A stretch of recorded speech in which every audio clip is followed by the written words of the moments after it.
बिस्मिल्लाहिर्रहमानिर्रहीम। उम्मीद करता हूँ सब खैरियत से होंगे।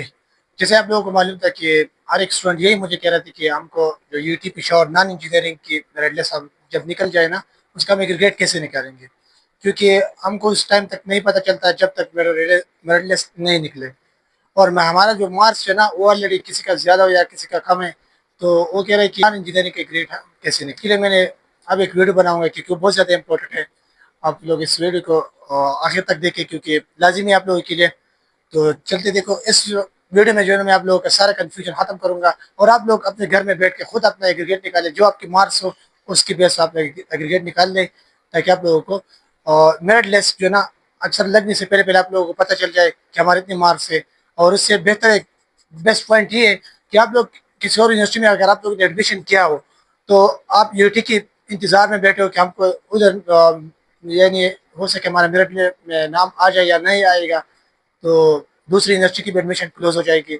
इस बेस पे आप लोगों के लिए मैंने ये वीडियो जो है ना बहुत ज़्यादा इंपॉर्टेंट है, क्योंकि आप लोगों को पता पहले से चल जाएगा कि हमारा मेरिट लिस्ट यही है और हमारा जो एग्रीगेट निकलता है यही है। तो इस पे अगर मेरा हो सकता है तो ठीक है, नहीं हो सकता तो आप बर वक्त अपने किसी और यूनिवर्सिटी में भी एडमिशन कर सकते हैं। तो इस वीडियो को आखिर तक देखें, बहुत ज़्यादा इंपॉर्टेंट आप लोगों के लिए। तो चलते हैं स्टार्ट करते हैं। Let's go. मेरे पास जो है ना मैंने लिखा है कि UT non engineering aggregate method. इसके लिए शॉर्ट तरीके में आप लोगों को बताऊंगा। फर्स्ट हमारा जो है ना एग्रीगेट 1000 में होता है, फिर हम आप लोगों को जो 100 में होता है ना परसेंटेज, उसमें मैं आप लोगों को बताऊंगा। सही है। तो फर्स्ट हम ऐसे काम करते हैं ना कि इधर यूटी की रिक्वायरमेंट क्या चीज़ है। अगर आप लोगों की मैट्रिक्स में जो है ना, मैट्रिक्स में उसमें 40% मार्क्स लाजिमी है।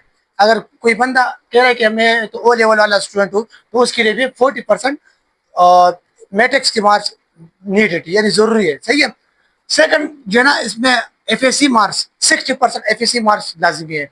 अगर आप लोगों के लिए ये जो रिक्वायरमेंट कंप्लीट है तो आप यूटी पिशॉर में अगर आपने एडमिशन किया है तो फिर ठीक है। और दूसरी बात इसमें ये कि अगर आप लोगों का कोई पेपर फेल है, एफएससी पार्ट 1 या पार्ट 2 या मैट्रिक में आप लोगों का कोई पेपर फेल हो, तो फिर आप लोगों का एडमिशन नहीं हो सकता। ये आप लोग अपने जहन में रख ले, चाहे आप लोगों का मैट्रिक्स में 90% क्यों ना हो, मगर आपका अगर जो पेपर फेल आया है तो फिर आप लोगों का एडमिशन नहीं हो सकता। तो इससे बेहतर ये है कि आप लोग फर्स्ट आपका सारे पेपर पास होना चाहिए, फिर उसके बाद ऐसे काम है कि 40% मैट्रिक्स की मार्क्स काउंट होगी और इधर हमारे पास जो है ना एफएससी की जो है ना 60% काउंट होगी। इसी तरह अगर इसको मैं 1000 में देख लूँ ना, 1000 में तो हमको चाहिए ना 1000 में, इसको मैं कहूँगा कि मुझे 400% जो है ना वो किस चीज की मैट्रिक्स मैट्रिक्स की मार्क्स की जरूरत है 400। और इसी तरह जो हमारी 600 होगी वो एफएससी की मार्क्स, यानी एफएससी में आपकी 600% और आपके और मैट्रिक्स में 400% होना चाहिए। अगर ये आप लोगों का है तो आप लोग इसमें एडमिशन कर सकते हैं। अगर एडमिशन आप लोग अप्लाई भी किया है तो फिर भी ठीक है, मगर तरीके यही है, ये रिक्वायरमेंट लाजिमी है। सही है। इधर कुछ फार्मूले हैं, उसकी बेस हम फर्स्ट आप लोगों को स्टेप बाय स्टेप बताऊंगा ताकि आप लोगों को कोई कंफ्यूजन ना हो। देखो, मैंने लिखा एक्स। एक्स मेरे पास क्या है, एक वैल्यू मैंने ले, सपोज एक्स में सपोज मैंने क्या है कि मैट्रिक्स या ओ लेवल की स्टूडेंट जो है उसके टोटल मार्क्स क्या होगी, और 10 मार्क्स होते कितने लिए, और उसके बाद टोटल मार्क्स पे डिवाइड करना है, फिर उसके बाद मल्टीप्लाई करना है 400 के साथ। फॉर एग्जाम्पल मैं इधर लूंगा, मेरे पास एक स्टूडेंट है, सही है, उसकी जो है ना मैट्रिक्स में मार्क्स आई है, मैं ऐसे काम करूंगा, उसकी 1200 में उसकी मार्क्स आई है कि 920। ठीक है।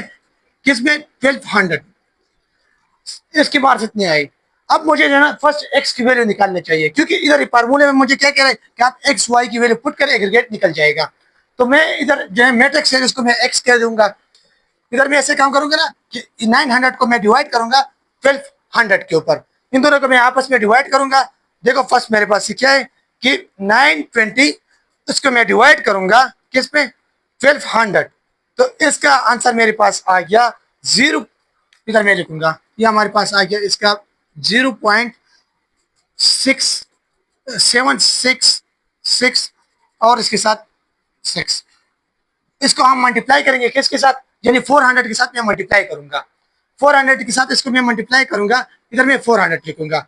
अब मुझे देख, मैं ऐसे काम करता हूँ कि इन दोनों का आपस में मल्टीप्लाई करूंगा कि 400 का इसको मैंने मल्टीप्लाई कर दिया तो मेरे पास इसका मार्क्स आ गया 300 इधर मैं लिखूंगा 306 पॉइंट और 666 और 6।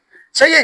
ये हमारे पास किसकी मार्क्स आई, मैट्रिक्स की मार्क्स अगर आप लोगों की ये है तो ठीक है। तो फिर आप लोगों का एग्रीगेट यानी जो आपको मैट्रिक का परसेंटेज आपका क्या निकला, ये आ गया 1000 में से। सही है।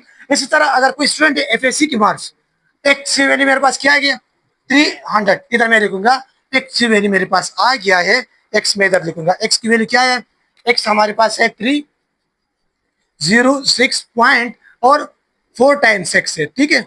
इधर मैंने लिख लिया और इसके साथ हम क्या करेंगे, ऐड करूंगा मैं इसको, आपस में ऐड करूंगा, इसको मैं ऐड करूंगा किसके साथ, वाई के साथ।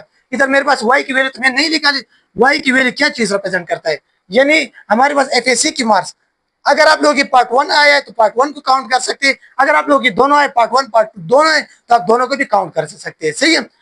और उसके बाद जो है ना DIT या DAE, इसका मतलब GIT अगर आप लोगों ने किया है मैट्रिक के बाद डायरेक्ट आप GIT पे एडमिशन आप लोगों ने 3 साल किया है तो उसके मार्क्स आप काउंट करें और 10 मार्क्स आपके कितने आए और उसके टोटल मार्क्स पे डिवाइड करें। यानी मैं तो एफएससी पे जाऊंगा क्योंकि हमारे ज्यादातर स्टूडेंट एफएससी लेवल के स्टूडेंट होते हैं, यानी एफएससी करते हैं, DIT बहुत कम स्टूडेंट करते हैं।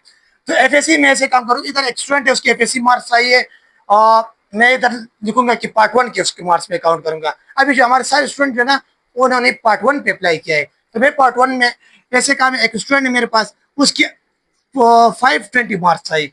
सही है। किस में, 600 में से, 600 में उसकी 520 मार्क्स आई और उसको मैं ऐसे काम करूंगा, इन दोनों का आपस में डिवाइड करूंगा, तो मेरे पास ये हो गया 520 डिवाइड करूंगा मैं 600 पे, 600 पे मैंने डिवाइड कर दिया तो मेरे पास इसका आंसर आ गया है कि 0.8 और 3 टाइम में 6 लिखूंगा और इधर इसके साथ मैं मल्टीप्लाई क्या करूंगा, 600 को मैं मल्टीप्लाई करूंगा, ठीक है।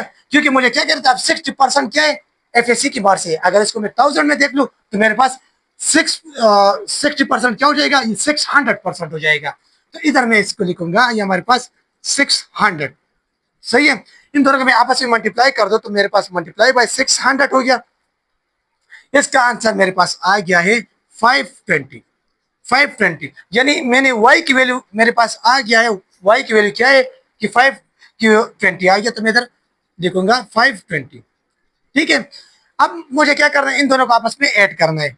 इन दोनों का अगर मैं आपस में ऐड करूंगा तो मेरे पास क्या आ जाएगा, मैं इधर लिखूंगा 306.4 टाइम्स 6 है, तो इसको मैंने लिख दिया। तो इस बंदे का एग्रीगेट हमारे पास आ जाएगा, इस बंदे का एग्रीगेट क्या होगा, एग्रीगेट मैं इधर लिखूंगा, ये हमारे पास आ गया है 826.666, ठीक है। ये हमारे पास एक बंदा है यानी एक स्टूडेंट है, उसकी मार्क्स मैट्रिक्स में 920 है, 1200 मैंने डिवाइड कर दिया, ठीक है। तो उसका जो एक्स वैल्यू मेरे पास आ गया 306 आ गया 0.66 और उसके बाद एफएससी मार्क्स मैंने उसकी काउंट की, उसकी पार्ट 1 की मार्क्स जो हमारे पास आई है वो 520 है, उसको मैंने 600 पे डिवाइड किया है, फिर उसके बाद 600 के साथ मैंने मल्टीप्लाई किया है और उसका आंसर मेरे पास आ गया है 520। फिर ऐसे काम मैंने किया कि इसको x और y की वैल्यू मैंने इधर पुट किया, ये हमारे पास x है, सेकंड मेरे पास y है, तो इन दोनों को मैंने पुट कर दिया तो इसका आंसर मेरे पास आ गया है कि 826.66, ये इसका एग्रीगेट बन गया। यानी नॉन इंजीनियरिंग में अगर वो अप्लाई करना चाहता है तो इसका एग्रीगेट ही बनना चाहते हैं। सही है। और इसको अगर हम देख ले, जैसे अब merit list first merit list निकला भी है, उसमें ज्यादातर पोस्ट हमने खुद भी किया है, आप लोगों ने देखा होगा, उसमें जो है ना 100 में से पोस्ट निकला है, यानी 100 पे इस बंदे के कितने मार्क्स आ गए। तो मैं देखो ये हमारे पास क्या है, इसको मैं इधर लिखूंगा, इसको मैं साफ कर दूं,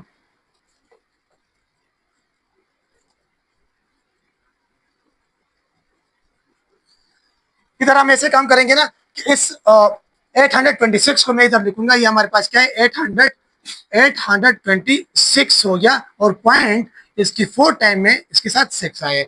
इसको मैं ऐसे काम कर, अगर 100 पे इसका परसेंटेज में देख लूं तो इसको मैं 1000 पे डिवाइड करूंगा, इसको मैं 1000 पे डिवाइड करूंगा और फिर उसके बाद मल्टीप्लाई करूंगा 100 के साथ, तो मेरे पास 100 में इसकी एग्रीगेट आ जाएगा। कैसे आएगा, इसको मैं डिवाइड करूंगा 1000 पे, इसको मैंने डिवाइड किया 1000 पे, अगर मैं इसको डिवाइड कर दूं तो मेरे पास इसका आंसर आ जाएगा 0.826 और इस तरह से इसको मैं मल्टीप्लाई करूंगा 100 के साथ, तो इसका आंसर मेरे पास आ जाएगा 100 के साथ अगर इसको मैं मल्टीप्लाई कर दो तो 82.66 ये हमारे पास इसका 100 में से परसेंटेज आ गया, एग्रीगेट आ गया। सही है। अगर आप लोग 100 में से निकालना चाहते हैं तो ये है, और आप लोग 1000 में देखना चाहते हैं तो ये है। दोनों तरीके में मैंने आप लोगों को बता दिया, क्योंकि बहुत ज्यादा लाजिमी है आजकल जो है ना, ज्यादातर स्टूडेंट यही कहना चाहते हैं ये हमारे पास क्या है 100 में से, और दूसरे क्या है ये 100 में, और ये हमारे पास 1000 में से था। तो ज्यादातर स्टूडेंट यही कहना चाहते हैं कि हमको पता चल जाए कि हमारा एग्रीगेट क्या निकलेगा, और हम अगर किसी और यूनिवर्सिटी में वेटिंग लिस्ट में या हमारा नाम आ चुका है उसमें हम एडमिशन करना चाहते हैं, तो हमको यूटी के बारे में पता चल जाए कि हमारे मार्क्स अगर हमारे उधर यानी मेरिट में नाम आ सकता है या नहीं आ सकता, तो आप इस तरीके पे अपने जो मार्क्स है और एग्रीगेट अपना निकाल लें। अगर आप लोगों का ये एग्रीगेट यानी बेस्ट है आजकल जो है, कम से कम मुझे लग रहा है कि 75 प्लस स्टूडेंट जिसका एग्रीगेट है तो उसका एडमिशन मिल सकता है, क्योंकि मेरिट बहुत ज़्यादा हाई है। तो अगर आप लोगों का 75 प्लस है या जो भी है, तो फिर आप लोग वेटिंग में हो तो आप जाकर एडमिशन फिर इजीली कर सकते हैं। अगर आप लोगों का मार्क्स बहुत ज़्यादा कम आते हैं, इस तरीके पे आप निकालें, कम आते तो आप डायरेक्टली जाए आप किसी और यूनिवर्सिटी में एडमिशन कर लें, क्योंकि आप लोगों का टाइम भी वेस्ट नहीं होगा। तो ये आप लोगों के लिए मैंने बहुत ईजी तरीका बताया, आप इससे एक स्क्रीनशॉट भी निकाल सकते हैं। और जो है ना, आप लोगों को और कोई रिक्वायरमेंट है, किसी और यूनिवर्सिटी के बारे में कुछ इन्फॉर्मेशन लेना चाहते हैं तो कमेंट सेक्शन में मुझे बताएं, तो मैं आप लोगों को उस यूनिवर्सिटी के बारे में भी गाइड करूंगा। तो मिलते हैं नेक्स्ट वीडियो में, अभी तक इतना ही काफ़ी है। Thank you.